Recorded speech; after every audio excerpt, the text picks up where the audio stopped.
एक बहुत ही interesting topic है जो आजकल की हमारी जनरेशन और रैदर मुझे कहना चाहिए हरी जनरेशन में एक प्रॉब्लम है और आज भी वो प्रॉब्लम है और मुझे लगता है कहीं ना कहीं उसका सॉल्यूशन बाहर नहीं हमारे अंदर ही है। सो let us discuss parent and child relationship. I know बड़ा ही स्टिकी सा टॉपिक है जिस पे लोग बात ज़्यादा करना नहीं चाहते क्योंकि अ, कहीं ना कहीं शायद दोनों सही हैं या दोनों गलत, कोई ना कोई एक पॉसिबिलिटी तो बनेगी ही। अब थोड़ा पर्सपेक्टिव अगर हम समझ लें एक दूसरे का तो ज़्यादा आसान हो जाएगा। जैसे कि पेरेंट्स को आजकल क्या शिकायतें रहती हैं, पेरेंट्स को शिकायतें रहती हैं कि हमारा बच्चा हमारी बात नहीं मानता। वो जिस तरीके से हम अपने पेरेंट्स की रिस्पेक्ट करते थे वो अब हमारी बच्चे जो हैं उस तरह से रिस्पेक्ट नहीं करते थे। हम तो अपने माँ बाप के आगे बोल भी नहीं पाते थे और हमारे बच्चे अब चटर पटर बोलते हैं और खूब जवाब देते हैं। हम उन्हें अगर पढ़ने के लिए कहते हैं या किसी काम के लिए कहते हैं तो वो उस काम को करते नहीं हैं, है ना, बल्कि हम लोगों को ही इग्नोर करने लग जाते हैं। हम बच्चों से बात करना चाहते हैं, उनका दोस्त बन के भी रहना चाहते हैं, लेकिन बच्चे हमें अपना दोस्त समझना नहीं चाहते। और बच्चों ने कहीं ना कहीं हमें अपना जिसे कहना चाहिए एटीएम बैंक बना लिया है ना, कि बस जब पैसे चाहिए होते हैं तब हमें कॉल करते हैं, वरना उसके अलावा उन्हें हमारे दुख दर्द से कोई मतलब नहीं है।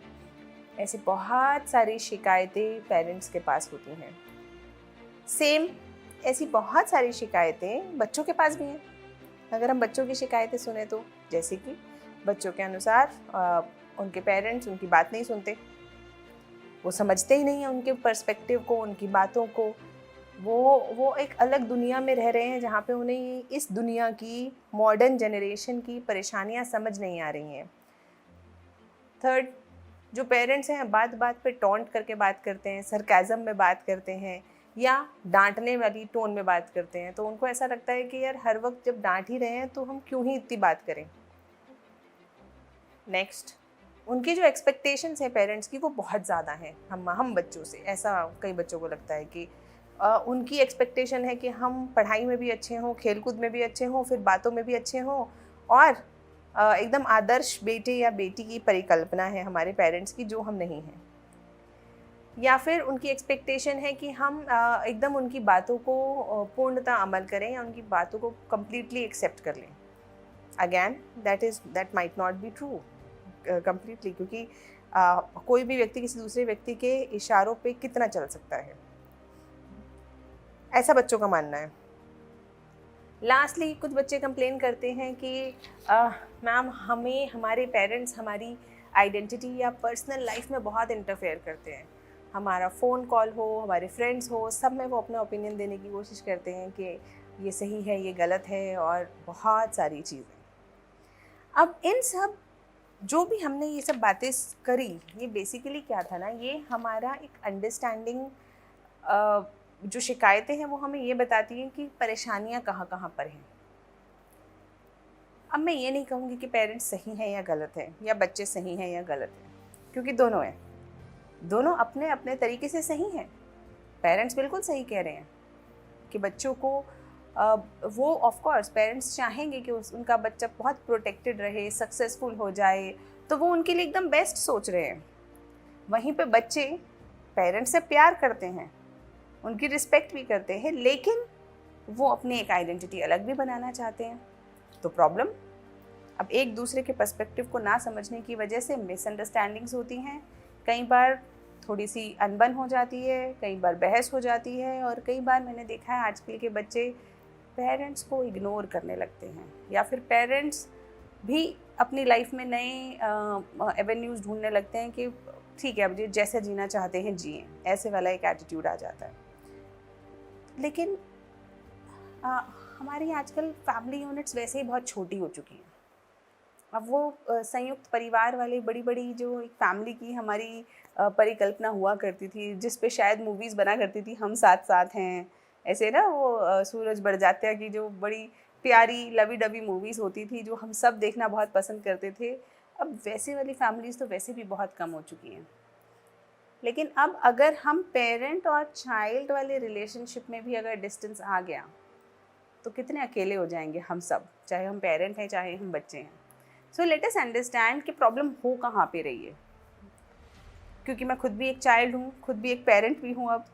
तो ये सारी बातें जो हम कर रहे हैं, ये मैं अपने बच्चे, जो मेरे स्टूडेंट्स हैं, उनकी उनकी बातों से जो मैंने समझा है वहाँ से, और अपने पर्सनल एक्सपीरियंसेस से, प्लस जो मेरे फ्रेंड्स हैं, रिलेटिव्स हैं, उनकी एक अंडरस्टैंडिंग से जो मैं प्रॉब्लम समझ पाई हूँ और जो सॉल्यूशन समझ पाई हूँ, वो आज हम डिस्कस करेंगे। प्रॉब्लम है 6 और 9 की, यानी कि अगर किसी व्यक्ति को 6 दिखाई दे रहा है एक तरफ से, तो दूसरे व्यक्ति को 9 दिखाई दे रहा है, जिसे एक हम जैन एनालॉजी से भी समझ सकते हैं, पॉइंट ऑफ व्यू।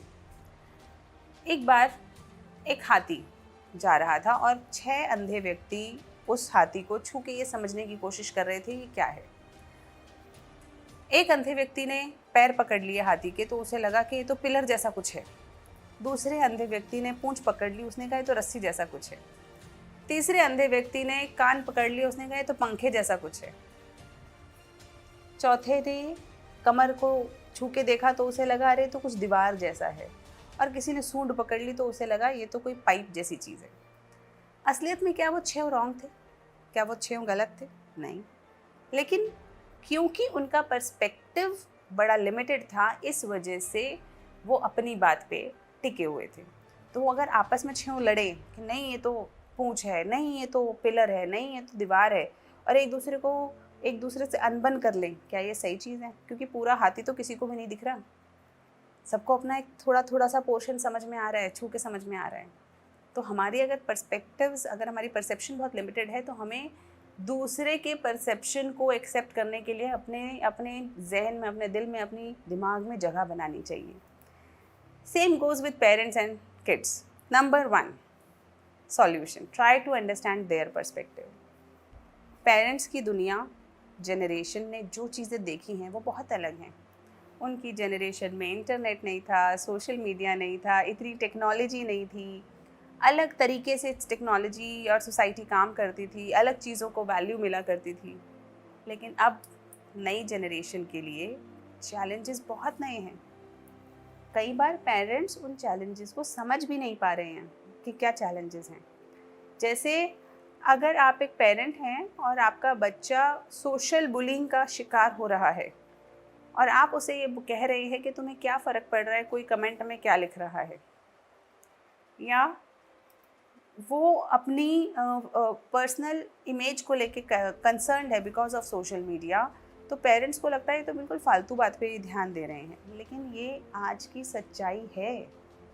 बहुत सारे बच्चे, बहुत लोग यंग जनरेशन के इन इश्यूज से डील कर रहे हैं। So we have to understand that the wars your kids are fighting may be very different from the wars you have fought in the past.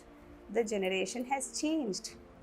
At the same time, बच्चों को भी ये realise करना पड़ेगा कि पेरेंट्स जब कोई बात कह रहे हैं तो कहीं ना कहीं किसी एक्सपीरियंस से कह रहे हैं, और मे बी चाहे वो सही नहीं भी हो, लेकिन वो जिस जनरेशन से आते हैं वो उस जनरेशन के पर्सपेक्टिव से वो बात कर रहे हैं। यानी कि हम दोनों में से किसी को सही या गलत जज नहीं कर रहे हैं। हम ये बात समझने की कोशिश कर रहे हैं कि सामने वाला ये बात कह क्यों रहा है, या उसको ये बात परेशान कर क्यों रही है। वो बहुत समझना ज़रूरी है, क्योंकि जब तक हम एक दूसरे का पर्सपेक्टिव नहीं समझेंगे तब तक कम्युनिकेशन के हालात ही नहीं बनेंगे। क्योंकि जब हम एक दूसरे को समझने की कोशिश करेंगे तभी तो सबसे पहला स्टेप आएगा हमारा, that is communication. Talking with each other, knowing each other better and understanding each other's concern. Let us talk to our parents. उनसे बात करें, समझें कि वो क्या कहना चाहते हैं। अब जब आप बात कर रहे हो तो एक चीज़ नहीं करनी, पेशेंस नहीं खोना। This takes us to the second point, patience. पता है मैं एक मदर भी हूँ, and I can tell you with utmost honesty, raising a kid is a tedious task. It is a task which requires dedication and hard work, and most of all patience. आपका बच्चा कितनी बार रोएगा, आप लेकिन परेशान नहीं होकर उसको संभालते हो। वो हज़ारों सवाल पूछता है, 1000 बार गलतियां करता है किसी चीज़ के अंदर, या बहुत सारी ऐसी चीज़ें करता है जब आपको शायद कोई और करे तो गुस्सा आ जाए, लेकिन आपका बच्चा करता है तो आपको गुस्सा नहीं आता। आप उसकी सारी बदमाशियों को झेलते हो और स्टिल उसका साथ देते हो, उसको घुमाने लेके जाते हो, उसको आप उसकी ग्रोथ पे, एवोल्यूशन पे बहुत ध्यान देते हो। वो 10 बार खाना गिराएगा तब भी आप फिर भी उसको कोशिश करोगे कि वो खुद चम्मच पकड़ के खाना सीख जाए। आप करते रहोगे उसके साथ कोशिश, पेशेंस के साथ। लेकिन जब हमारे पेरेंट्स बड़े हो जाते हैं, बड़े यानी कि बूढ़े हो जाते हैं, और हम बड़े हो जाते हैं और हमें अपने पेरेंट्स का ध्यान रखना है, तो क्या हमें भी उस वक्त उनके पेशेंस को रिटर्न नहीं करना चाहिए? शायद जिस पेशेंस के साथ हमारी मदर ने हमें पाला है, फादर ने हमारे ज़िद पूरी करी हैं, क्या उन्हीं पेशेंस के साथ हमें उनके साथ डील नहीं करना चाहिए? Very important. So as a kid, as a child, it is very important कि हम भी उतनी पेशेंस रखें अपने पेरेंट्स के साथ। बहुत बार गुस्सा आ सकता है क्योंकि आपकी अलग दुनिया चल रही है, वॉर्स चल रहे हैं, लेकिन क्या उन वॉर्स के चक्कर में जब आप अपने बच्चे को नहीं पलट के डांटते या पलट के जवाब नहीं करते, तो क्यों आप अपने पेरेंट्स के साथ कर लेते हैं? कहीं ना कहीं आपने उनकी केयर को फॉर ग्रांटेड ले लिया है, शायद इसलिए। लेकिन यहाँ पर किड्स नीड टू अंडरस्टैंड कि हमें पेरेंट्स को फॉर ग्रांटेड नहीं लेना। We have to take care of them and with patience. अगर वो हमारी बात को एक बार में नहीं समझ रहे हैं, कोई बात नहीं, दोबारा कोशिश करो, तिबारा कोशिश करो, करते रहो। उनकी गलत बात नहीं माननी। आई एम नेवर सेइंग कि आपके पेरेंट्स अगर कोई गलत बात कर रहे हैं या कह रहे हैं जो आपको लगता है कि आपको नहीं माननी चाहिए, बिल्कुल नहीं मानिए, लेकिन बी रीजनेबल एंड रैशनेबल। पेरेंट्स से बात करिए कि वो ऐसा क्यों कह रहे हैं, क्या कारण है। अगर उनके कारण सही है तो आप मान जाइए, और अगर कारण सही नहीं है तो उनको मानने दीजिए कि वो आपकी बात को मान के उनको रीज़न दिखाइए ना कि आप ऐसा क्यों कर रहे हैं, क्यों कह रहे हैं। तो अगर आप सही कह रहे हैं, वो मानेंगे, बिल्कुल मानेंगे। एक बार नहीं मानेंगे, 5वीं बार मानेंगे, 10वीं बार मानेंगे। लेकिन जब बच्चों के साथ हम पेशेंस लूज़ नहीं करते तो पेरेंट्स के साथ भी लूज़ नहीं करेंगे। तो कोशिश करने से पेरेंट्स भी मानते हैं और कन्विंस करने की पावर आप में भी होनी चाहिए। देखो, अगर हम, जो लोग हमें सबसे ज़्यादा प्यार करते हैं, हमारी सबसे ज़्यादा केयर करते हैं इस दुनिया में, अगर हम बच्चे अपने पेरेंट्स को कन्विंस नहीं कर पा रहे हैं किसी चीज़ की सही या गलत बात के लिए, या गलत बात तो नहीं, मतलब सही बात के लिए अगर हम उन्हें कन्विंस नहीं कर पा रहे हैं, या हम उन्हें रीज़न नहीं दिखा पा रहे हैं अपने किसी डिसीजन के लिए, तो हम बाहर वालों को कैसे दिखाएंगे? तो ये तो बहुत इंपॉर्टेंट क्वालिटी है कि हमें पेशेंस के साथ कोशिश करते रहना है, चाहे 100 बार करनी पड़े, लेकिन हमारी कोशिश जारी रहनी चाहिए। पेशेंस नहीं लूज़ करना, उनके ऊपर गुस्सा नहीं करना, चिल्लाना नहीं है, उल्टा जवाब नहीं देना, उनको इग्नोर नहीं करना, लगातार कम्युनिकेट करते रहना है, प्यार से, समझा के, समझदारी से, कभी ह्यूमर के साथ, कभी किसी तरीके से, कभी कहानी के तौर पे, जैसे हम अपने बच्चों के साथ करते हैं वैसे ही। सेकंड, बहुत बार हम बच्चे ये समझ नहीं पाते कि पेरेंट्स की स्ट्रगल्स अपनी अलग हैं।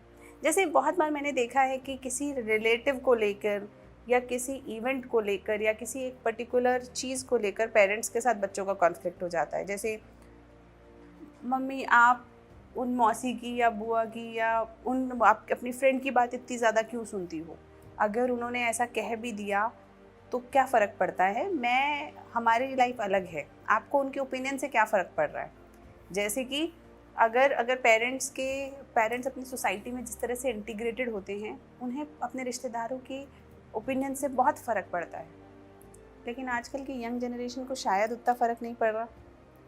तो वो आपस में एक क्लैश का मोमेंट बन जाता है, जहाँ पे बच्चे उनके ओपिनियंस को उतना ज़्यादा इम्पोर्टेंस नहीं देते, लेकिन पेरेंट्स परेशान हैं कि उन्होंने ऐसा कह दिया, तुझे अभी तक जॉब नहीं लगी, पता है उन्होंने हमें ऐसा कह दिया, उन्होंने इस तरह से हम पे टोंट मारा। अगेन, बच्चों को समझना पड़ेगा कि हो सकता है कि वो जो व्यक्ति है, वो जो सोसाइटी है, वो मदर फादर के लिए इम्पोर्टेंट हो, और अगर है तो उस बात पे लड़ाई नहीं करनी है। आपको उनको या तो ये बात समझानी है कि मम्मी आप उनको अपने हिसाब से जवाब दो, अगर आपको उनकी बातों से फ़र्क पड़ता है लेकिन पर्सनली मुझे फ़र्क नहीं पड़ता, तो मैं इंटरेक्शन नहीं चाहता या चाहती।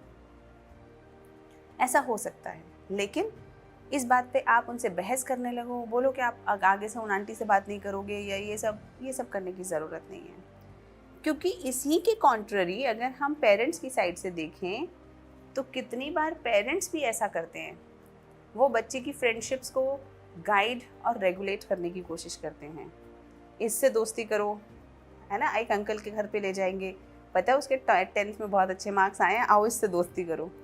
अब हो सकता है बच्चे दोस्ती नहीं करना चाह रहे, और हो सकता है जो उनके दोस्त हों उनके लिए पेरेंट्स कह रहे हों कि अरे ये कैसे दोस्त बना लिए हैं तुमने, ये जो दोस्त हैं ये तुम्हारे लिए सही नहीं है, कल से उससे बात मत करना। Basically we have to understand कि थोड़ा सा फ्रीडम हर रिलेशनशिप में ज़रूरी है, और वो फ्रीडम चॉइसेस का होना चाहिए। यानी कि बच्चों को भी थोड़ी सी आज़ादी होनी चाहिए। पेरेंट्स को अगर कोई फ्रेंड पसंद नहीं है, बिल्कुल समझाएं। उनका फ़र्ज़ बनता है कि वो अगर कोई गलत कंपनी बच्चे को मिल रही है तो वो उसे समझाएं। लेकिन डांटने डपटने से प्रॉब्लम सॉल्व नहीं होती, उससे बच्चा बल्कि छुप छुप के काम करने लगता है। तो इसकी बजाय उसको रीज़न से समझाएं कि देखो मैं ये कह रहा हूँ इस वजह से, और कोई कारण नहीं है।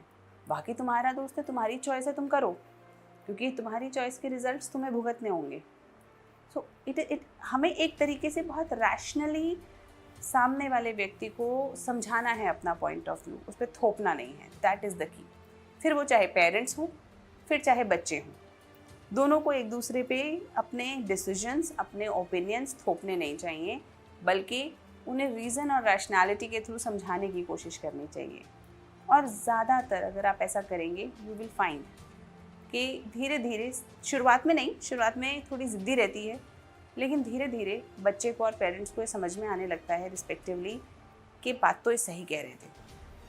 तो जब ये बात सही कह रहे थे वाली एक सिचुएशन आती है, तब आता है एक अंडरस्टैंडिंग का एक मोमेंट, जब ट्रस्ट बिल्ड होता है पेरेंट्स और बच्चों के बीच के अंदर। सो नेक्स्ट एक और चीज़ जिस पे हमें ध्यान देना है कि बाय एन चांस कुछ डिस्टर्बेंस हो भी गया है, लड़ाई हो गई है, कॉन्फ्लिक्ट हो गया है, बहस हो गई है, लेकिन एक चीज़ जो आपको नहीं छोड़नी वो है caring. Care for your kid and care for your parents, because it is a very Payas relationship, बड़ा ही यूनिक रिलेशनशिप है, और केयरिंग नहीं छोड़नी। वो ऐसे वाला शायद आपने कभी सीरियल में भी देखा होगा ना, कि लड़ते लड़ते भी दवाई लगा रहे हैं चाहे, लेकिन लगा रहे हैं, या कुछ कहते कहते भी कुछ पॉजिटिव कर रहे हैं, वो कर रहे हैं। वी हैव टू अंडरस्टैंड कि हमें एक दूसरे की केयर करना नहीं छोड़ना है, चाहे वो पेरेंट्स हो चाहे वो बच्चे हो। मनमुटाव हो सकता है, डिफरेंस ऑफ ओपिनियन हो सकता है, डिफरेंट ऑफ पर्सनैलिटी हो सकता है, डिफरेंस ऑफ चॉइसेस हो सकता है, difference of level of freedom requirements हो सकता है, लेकिन एक चीज़ जो कंसिस्टेंट है, जो पेरेंट्स को भी चाहिए और बच्चों को भी चाहिए, वो है care. So let us care for our parents and let our parents care for us. उसमें ना तो अपनी ईगो को आगे लेकर आएँ कि मुझे नहीं चाहिए आपके पैसे, मुझे नहीं चाहिए आपका प्यार, ऐसे वाले जो टोन कई बार बच्चे यूज़ करते हैं, that's not right. They have given you already too much, so do not ever go on these tones कि मुझे नहीं चाहिए। Let them care for you and you care for them more. Care, talk to them, listen to them. This takes us to the next point, listening. Sometimes there is no solution to some conflicts. आप उनकी बात को हो सकता है ना समझ पा रहे हो, क्योंकि ऐसी बहुत सारी मेंटल ब्लॉकेजेस हो सकती हैं, ऐसी बहुत सारी सोशल जिसे कहना चाहिए ना कंपल्शंस हो सकती हैं, जो हमें एक दूसरे की समझ ना आ रही हो सकता है पेरेंट्स को समझ नहीं आ रहा हो कि ये बच्चे इतने फैशन के लिए ऑब्सेस्ड क्यों हैं, सोशल मीडिया के लिए इतने ऑब्सेस्ड क्यों हैं, या ये इस तरीके से क्यों बिहेव कर रहे हैं। या हो सकता है बच्चों को ये समझ ना आ रहा हो कि पेरेंट्स को क्या फ़र्क पड़ता है रिलेटिव्स से, या उन्हें क्या फ़र्क पड़ता है वो हमारे पास आके शहर में क्यों नहीं रहते हैं हमारे साथ, जहाँ पे उन्हें सुख सुविधाएं हैं, सब कुछ है।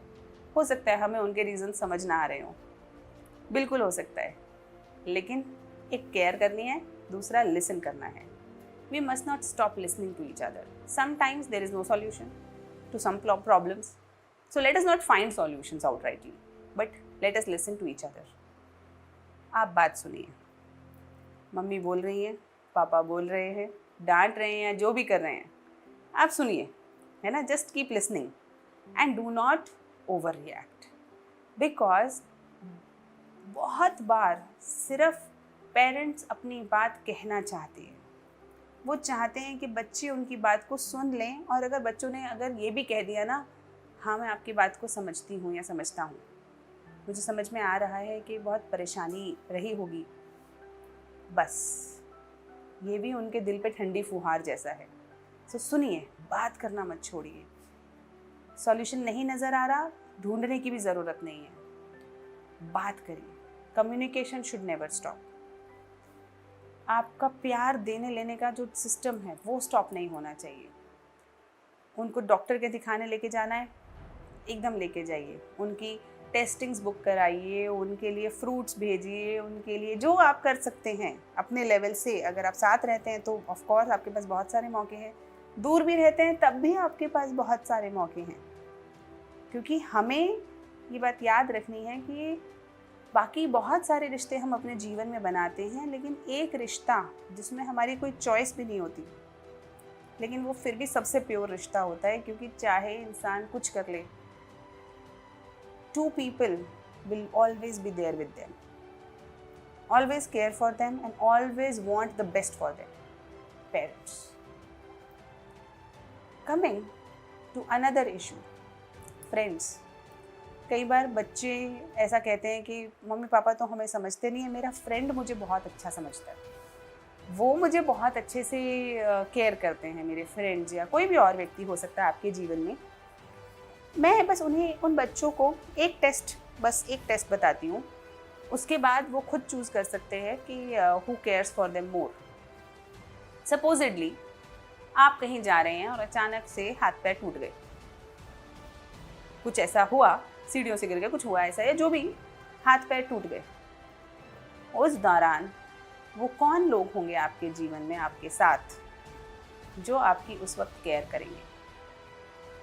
अगर आपके सामने जो भी 3, 4, 5 लोग आते हैं, वो आपका कोर है, वो आपका कोर सर्कल है।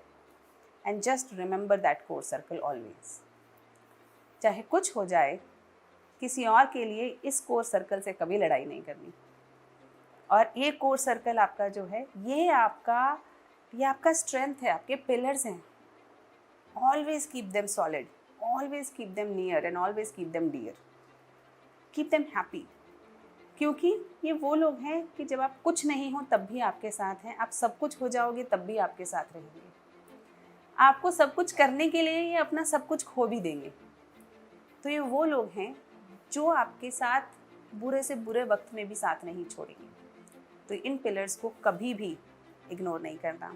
और मोस्ट प्रॉबेबली अगर आपने हल्का सा भी इमेजिन कर लिया है तो आपको पता है कि उसमें पेरेंट्स तो ज़रूर हैं, और कोई है या नहीं है, लेकिन आपके पेरेंट्स तो ज़रूर हैं।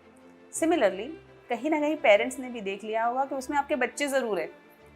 तो हमें इस बात को ध्यान रखना है कि हमारा कोर बहुत ज़रूरी है, उसके अंदर हमें किसी भी तरीके से इग्नोरेंस नहीं लेकर आनी, फॉर ग्रांटेड नहीं लेकर आना।